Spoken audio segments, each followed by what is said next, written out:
Assalamualaikum warahmatullahi wabarakatuh. Perkenalkan nama saya Alifia Anissa dengan nomor NPM 4121210026. Pada kesempatan kali ini saya akan mempresentasikan hasil tugas besar Stupa 4 saya dengan dosen Harim Frizon. Yang pertama ada studi presiden untuk widespan-nya atau bentang lebarnya dengan menggunakan legenda tabulasi. Yang pertama dengan judul The Fork Market Food Hall. Yang kedua ada Mayora Head Office Kantin. Di sini saya terinspirasi terhadap tata ruang organisasi office kantinnya. Lalu juga ada Mirror Garden Hotel. Di sini saya juga terinspirasi dengan bentuk bangunan, struktur, dan juga organisasi ruangnya. Lalu ada juga dari El Ninot Market in Barcelona. Saya terinspirasi terhadap zonasinya yang sistematis. Selanjutnya ada studi presiden untuk tower.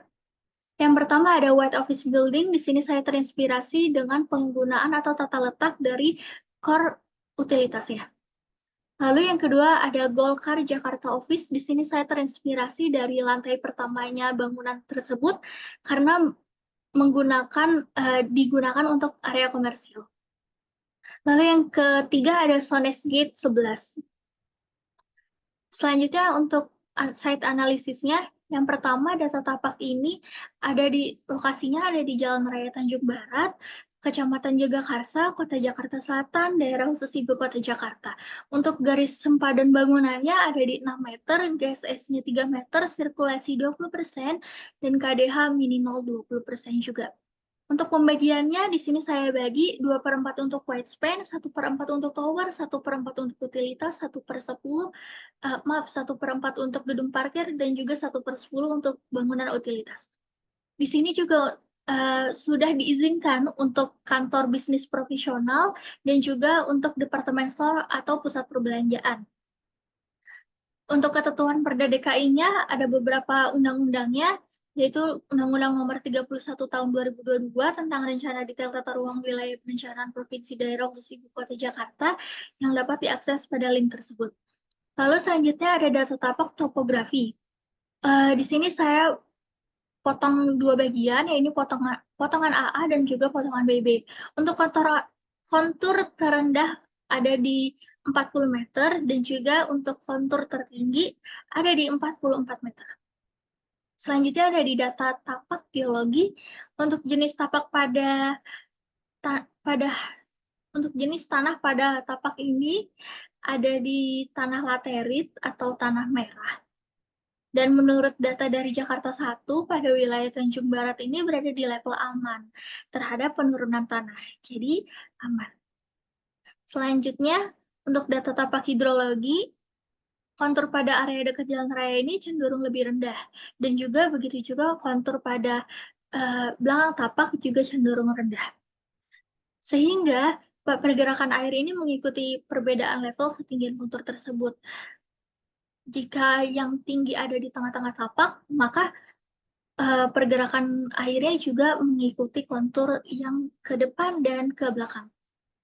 Selanjutnya ada data tapak, climate atau solar radiation. Yang pertama ada matahari terbit di pukul 5.36 WIB, matahari di puncaknya pada 11.41 WIB, dan juga matahari terbenam pada 17.47 WIB.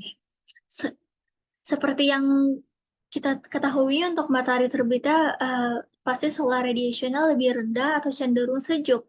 Untuk matahari di puncaknya solar radiationnya pasti lebih tinggi dan juga panas. Untuk matahari terbenam karena masih terkena dengan solar radiation yang tadi siang, jadi tidak terlalu sejuk juga, sedang ada di rata-rata.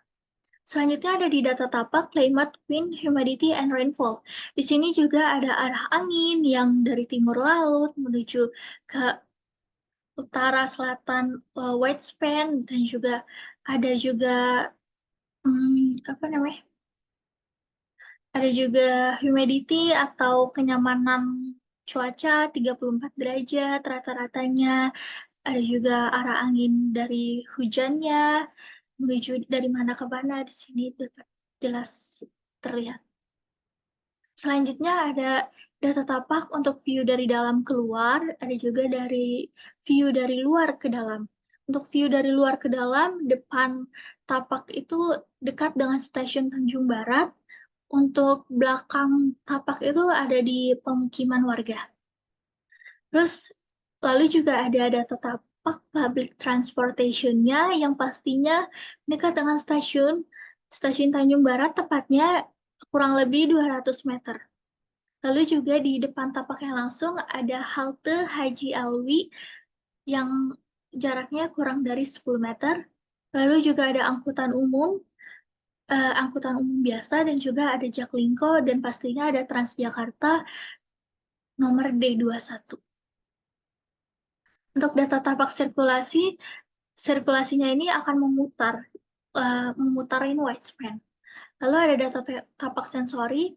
Pada data tapak ini pastinya depan tapak lebih berisik dan bising karena dekat dengan jalan raya utama dan juga dekat dengan stasiun kereta api. Lalu untuk data tapak utilitas, tapak ini menggunakan PDAM karena terlihat di Jakarta 1 juga PDAM ini pusatnya tuh dekat dengan tapak ini. Lalu juga ada lampu jalan dan tiang listrik. Di sini ada block plan, di sini ada site plan. Untuk sedikit tentang block plan-nya, yang pertama nomor 1 ada pintu masuk, kedua untuk food hall-nya, ketiga untuk roof garden, nomor 4 ini interconnect garden. Lalu yang kelima ini untuk gedung utilitas, nomor 6 ada kantor sewa, nomor 7 ada river park, nomor 8 gedung parkir, nomor 9 pintu keluar yang pertama, dan nomor 10 pintu keluar yang kedua. Lalu selanjutnya ada widespan, food hall, dan kantin. Di sini ada beberapa tema dan konsep dan kebutuhan jumlah pengguna dalam gedung, ada 1.219 orang, jumlah air bersih dalam gedung, kebutuhan minimal 70 liter orang per hari. Lalu kita butuh 85.330 liter per harinya dengan emergency sprinklernya yaitu ditambah 30% jadi 10.929 liter. Lalu juga ada kebutuhan toilet dalam gedung 25 orang per 4 meter sehingga kita membutuhkan 24 toilet per lantainya. Lalu juga ada parking systemnya menggunakan automatic parking system, dan juga di sini ada massing formnya terdiri dari 2 lingkaran, yang satu berbentuk dome, yang satu berbentuk setengah lingkaran saja. Lalu di sini ada room program dari tower office-nya sendiri. Penggunanya pastinya pengelola gedungnya, pengunjung, petugas keamanan, teknisi sistemnya, dan juga pastinya si staff kantinnya. Lalu di sini nih saya membagi dengan dua area. Yang pertama ada food hall-nya, yang kedua ada dari office kantinnya. Di sini ada room diagramnya, di sini juga room program, dan ini adalah tema konsepnya. Tema konsepnya ini interconnect arsitektur blending space and human interaction. Konsep interconnect ini atau interkoneksi dalam desain arsitektur merujuk pada pendekatan yang bertujuan untuk menciptakan hubungan yang kuat antara berbagai elemen ruang dan orang dari sebuah bangunan atau lingkungan fisik. Fokus utama dari konsep ini untuk mempromosikan interaksi kolaborasi dan konektivitas antar manusia dalam ruang tersebut. Untuk detail konsepnya, yang pertama ini menggunakan ruang terbuka dan fleksibilitas konsep. Ini mencakup penggunaan ruang terbuka yang dapat diubah-ubah sesuai kebutuhan. Lalu kedua juga ada ruang terbuka yang fleksibel. Konsep ini juga menggunakan ruang terbuka yang dapat diubah-ubah juga. Lalu yang ketiga ada pemanfaatan cahaya alami. Di sini penting banget menggunakan cahaya alami melalui jendela besar dan juga atap yang transparan. Ini menciptakan lingkungan di dalam area lebih terang dan juga lebih sehat. Lalu yang keempat ada penggunaan ruang terbuka luar. Ruang terbuka luar, ruangan memperluas ruang dalam bangunan keluar ruangan. Seperti di sini contohnya seperti ada taman atau teras untuk menciptakan ruang tambahan untuk pertemuan rekreasi atau acara-acara spesial. Seperti dilihat dari blok plan tadi, di situ ada interconnect garden, di juga roof garden, dan beberapa taman di luar lainnya yang mendukung human interaction. Di sini juga ada beberapa integration AI in arsitektur. Saya membuat gubahan massa bangunannya, lalu dianalisis dengan AI seperti apa gambarannya, lalu juga di sini saya sketsa fasad konsep pertama.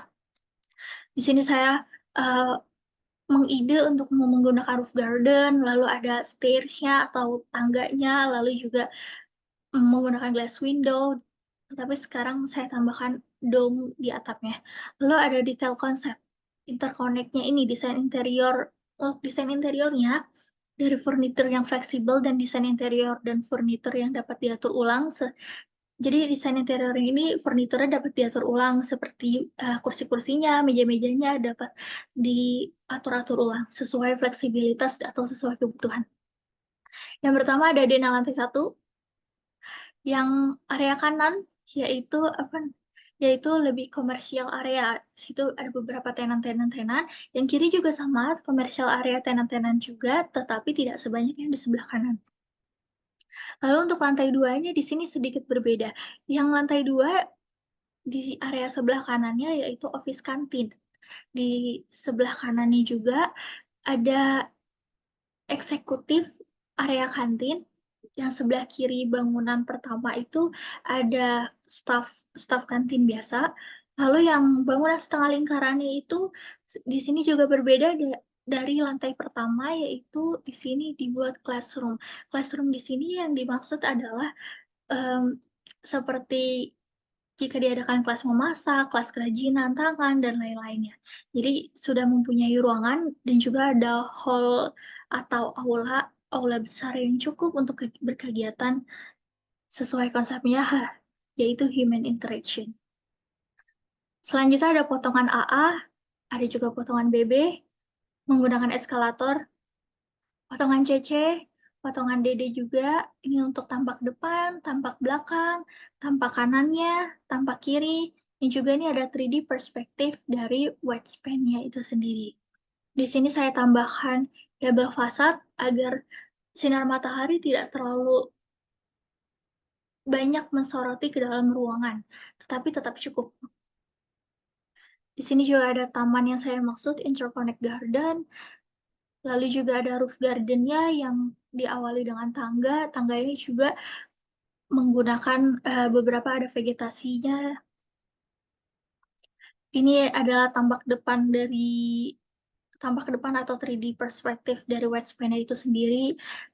Di sini adalah drop off atau main lobby dari si widespan-nya itu sendiri. Ini juga ada 3D roof garden yang tadi saya maksud. Di dalam tangganya ini atau di sekitar tangga menuju ke atas tetap ditanami beberapa vegetasi yang dapat mendukung estetika dan fungsi dari konsepnya itu sendiri. Lalu juga ada di sini yang saya maksud 3D interconnect garden. Di taman ini selain untuk area berkumpul atau bisa juga untuk titik kumpul jika ada bencana dan lain-lainnya, juga bisa untuk duduk-duduk, area bersantai, atau pengganti dari area makan yang ada di dalam. Jadi bisa makan-makan di luar juga dan lainnya. Lalu selanjutnya untuk tower office-nya, di sini ada massing form dari si office-nya itu sendiri, kotak, lalu ditumpuk-tumpuk. Sebenarnya ini saya terinspirasi dari ikatan rantai yang saling terkoneksi. Lalu untuk KDB dari seperti tadi, KDB site-nya itu 10.622, untuk KDB tower-nya ada di 2.655, untuk luas lantai dasarnya ini karena menggunakan 8 atau 9 lantai maksimal jadi 2.655 dibagi 8 lantai sama dengan 330 meter sekian. Lalu ada KLB-nya, KLB tower-nya ini ada di 40.767 meter persegi. Sama seperti tadi, lalu ini di sini ada kapasitas pengguna dalam gedung, jumlah air bersihnya, jumlah toiletnya juga, lalu parking areanya juga masih sama, pakai automatic parking system, dan juga selanjutnya ada room program dari tower office-nya ini, penggunanya ada pengelola gedungnya pastinya, ada staf kantor, ada pengunjung, ada petugas keamanan, ada teknisi sistemnya, lalu juga ada staf kantinnya boleh ikut ke tower office-nya juga karena di lantai pertamanya ini masih commercial area. Lalu juga ada eksternal ini lebih seperti kurir atau siapapun itu. Lalu Untuk room diagramnya, di sini dapat terlihat, lalu juga ada room zoningnya, ada garden, utility room, commercial area, office area, circulation, stairs, and lift. Untuk circulationnya, tangga dan lift ada di area depan, lalu juga seperti yang saya tadi kasih tahu, ya ini komersial areanya ada di lantai pertama, tetap ada komersial area di tower office-nya juga. Lalu selanjutnya ada activity diagram, ada space relationship matrix, ada room programnya juga. Lalu sampai di tema konsep. Tema konsepnya ini masih sama, interconnect architecture blending space and human interaction. Untuk alasan pemilihan konsepnya ini sebenarnya eh, interconnect ini lebih membuat tempat kerja yang lebih ramah dan menyenangkan dan produktif gitu. Konsep ini membantu orang untuk berkolaborasi, berbagai ide, dan bergerak lebih mudah di dalam ruangan. Juga membuat mereka merasa lebih baik dengan cahaya alami dan ruang terbukanya. Untuk detail konsepnya itu sendiri, dari interconnect-nya ini, ruang terbuka yang fleksibel, seperti yang tadi, tetap menggunakan ruang terbuka dan fleksibilitas dan lainnya. Di sini pada kantor ini bangku dan open space, bangku kantor, meja kantor ini dapat dirubah sesuai kebutuhan. Lalu ada selanjutnya ada detail konsepnya yang sirkulasi yang mudah, sirkulasi yang baik mencakup desain yang memungkinkan aliran yang mudah antar ruang dan lantai ini memfasilitasi kolaborasi dan pertemuan spontan antar penghuni. Jadi sirkulasinya juga mudah. Lalu juga yang ketiga ada pemanfaatan cahaya alami, tetap di office tower-nya ini tetap menggunakan jendela yang besar dan atapnya beberapa ada yang transparan, beberapa juga ada yang tidak, untuk menciptakan lingkungan yang terang dan sehat, lebih ke pemanfaatan cahaya alaminya saja. Lalu yang terakhir ada pengguna ruang terbuka luar ruangan juga sama.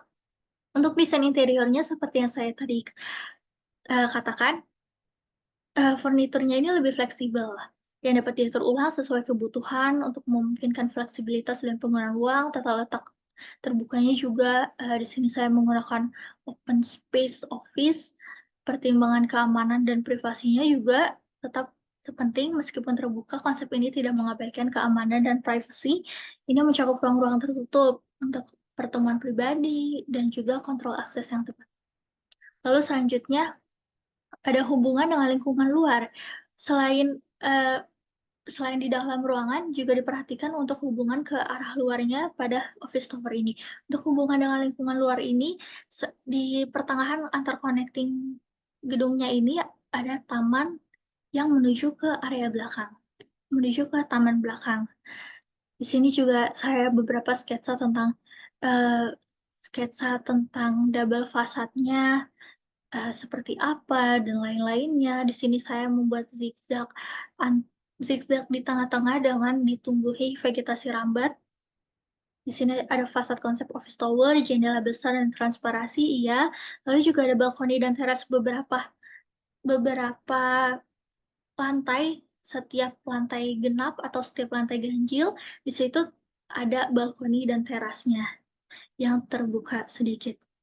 Lalu juga untuk sirkulasi vertikal terbukanya juga penting.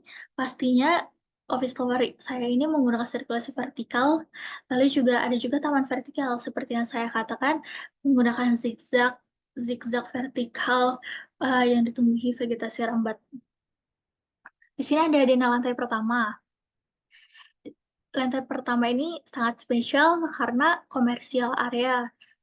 Di sini selain ada circulation seperti tangga, lift, lalu terus utilitas, ada ruang janitor, AHU, dan lain-lainnya, ada toilet, tapi di sini juga ada ATM center, ada musola, ada minimarket, dan juga ada public meeting room. Jadi siapapun untuk umum bisa menyewa public meeting room ini.